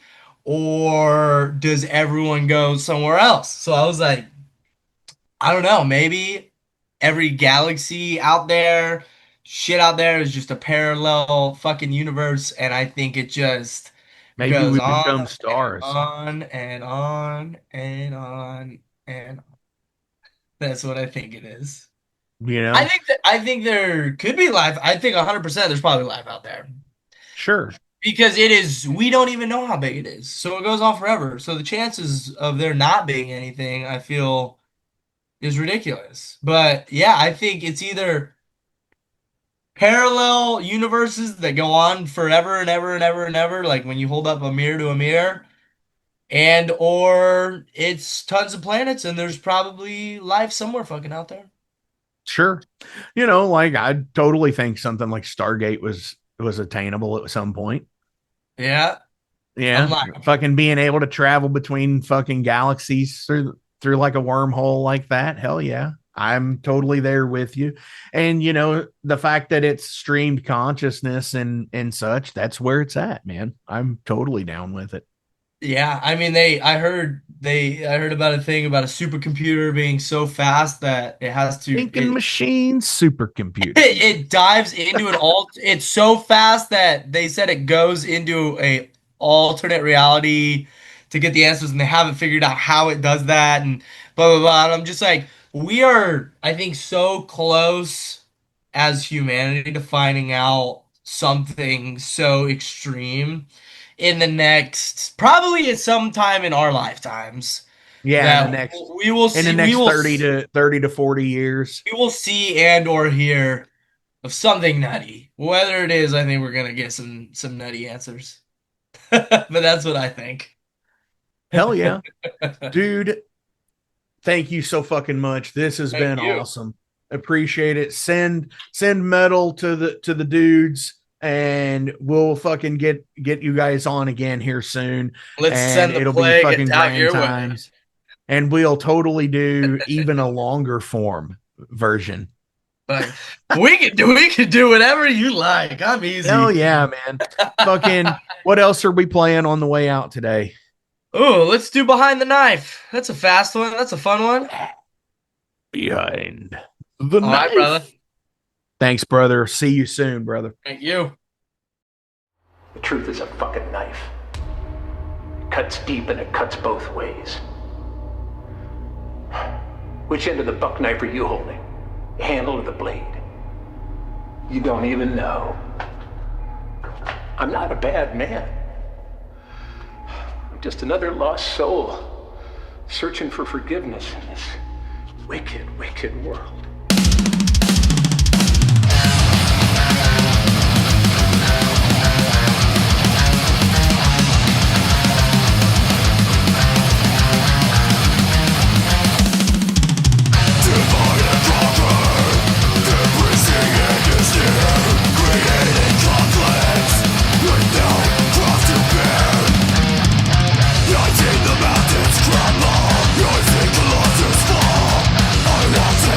Saviors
Hey metalheads, you like tattoos? Of course you do. If you're in the Louisville, Kentucky area, come on over the bridge to Clarksville, Indiana, and get you some ink done at Ageless Art.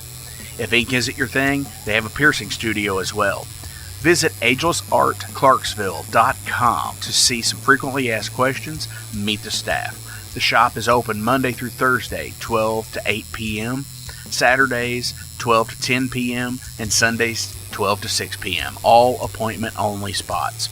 You can set up your appointments by phone at 812-283-1793 or email agelessarttattooandpiercing@gmail.com and someone will get you set up for your first or your next tattoo or piercing.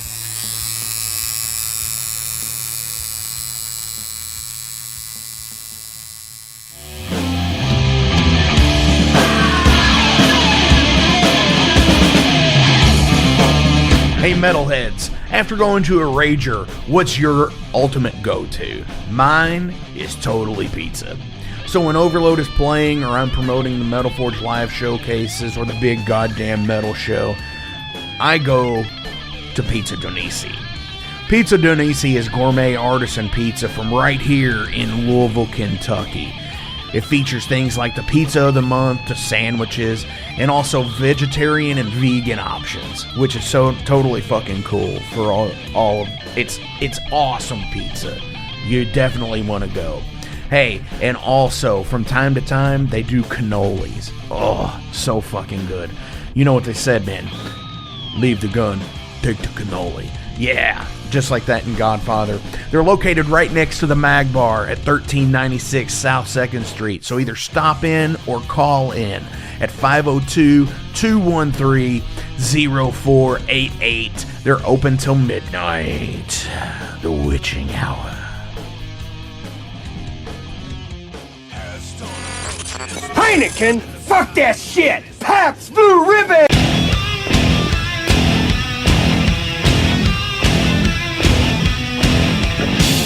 Hey metalheads, you all hear me talk about Mag Bar all the time. It is the home to the Metal Forge live showcases and is an integral stop in the ultimate underground metal tour schedule. They obviously feature live music, but the Mag Bar also has daily specials like Pint and Slice Night on Tuesdays with Pizza DoNisi. But they also do Bring Your Own Vinyl on Thursdays with DJ Kent Jackson, and Finer Things Sundays. Located right next to Pizza DoNisi at 1398 South 2nd Street, open 3 p.m. to 4 a.m. 7 days a week. Get your asses out to the Mag Bar. Rock out.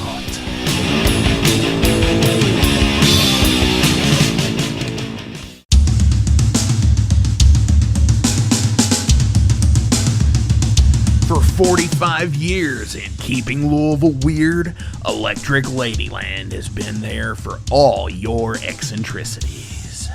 While they do offer the best smoking supplies out on the market today, there's a whole lot more to check out. From ashtrays and blacklight posters, to records, incense and burners, and items to stock your metaphysical supply.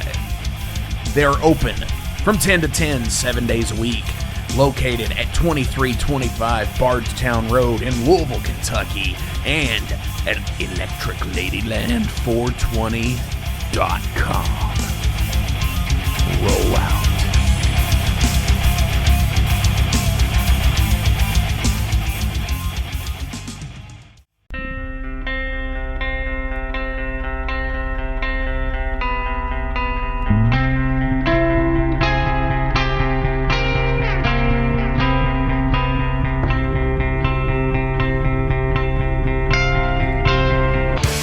In 2017, one man's vision and passion for all things metal started out as a record store in his house. Years later, the fight against a mainstream empire continues as Shadebeast. An independent metal collective and online store based in Athens, Georgia, is the world's premier heavy metal brand for music heads that value authenticity over the mainstream acceptance. Featuring original t-shirts from some of the best underground artists, as well as stickers, posters from the Shadebeast Presents concert series. Unique, one-of-a-kind collectibles and small curated selection of vinyl and cassettes from the masters old and new. Visit Shadebeast.com and enter promo code SithLord for free domestic shipping on your first order, whether you're a new customer or returning. And be sure to join the Shadebeast social groups on Facebook and the interwebs to keep up with the new release announcements and talk all things metal and Star Wars. You'll never find a more wretched hive of scum and filth.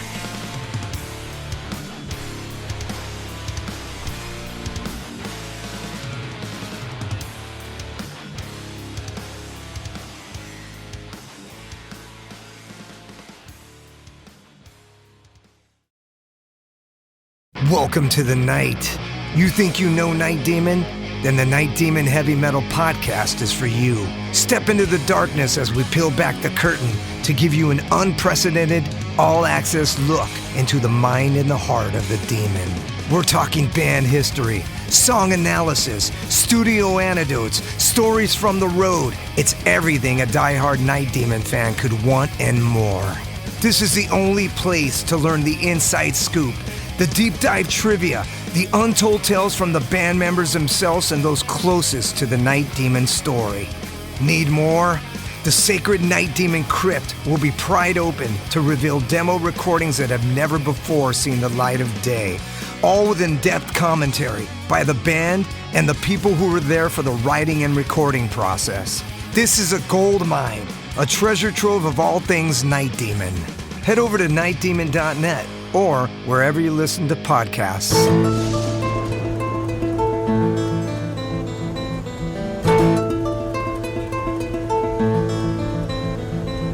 Since 2013, there has been a calling from the underground, from the graves of all those unholy, and they decided to make a zine to talk about all of this.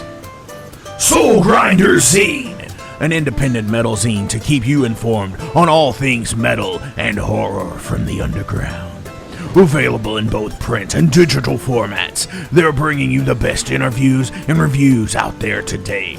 Not only do they do the zine, but they also do compilation CDs. Check them out at facebook.com/soulgrinder.zine and start your subscription now.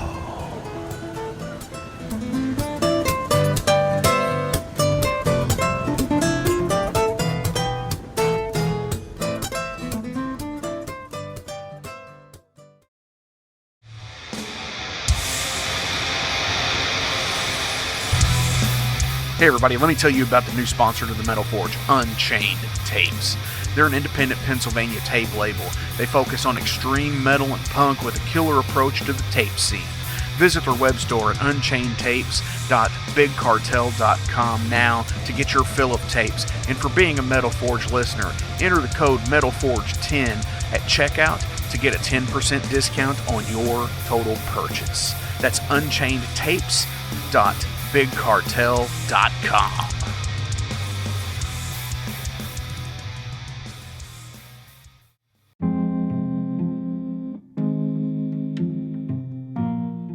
What's up, Metal Forge fans? This is Alan Bishop, the alchemist of Indiana's Black Forest and head distiller at Spirits of French Lick.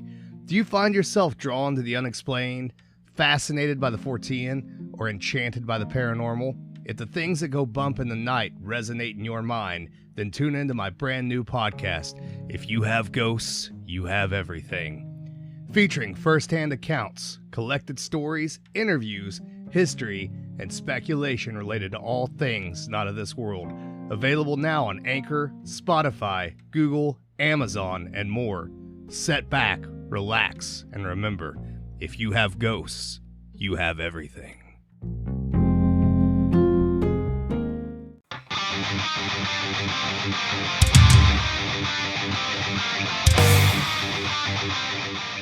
Hey, let me tell you guys about Mercenary Press. They're an independent London label and distributor of all things metal. Mercenary Press delivers the goods from their own independent zine. Trust me, you're going to want to get in on that. To distributing various bands from all over the world, including Cramp from Spain and Sadistic Force from Texas. Visit mercenarypress.bigcartel.com to find out what all they have in stock and what you can order. And for Metal Forge listeners, enter code MetalForge10 to receive a discount on your total purchase at mercenarypress.bigcartel.com. Check it out now.